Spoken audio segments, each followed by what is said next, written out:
is the fourth time we'll be having World Culture Festival. Bring people from all different cultures on one platform.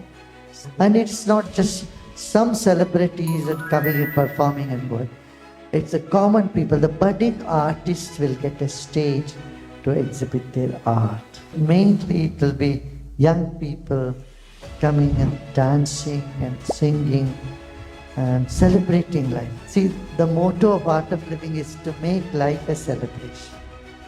See life from a broader perspective. We're not going to be here forever.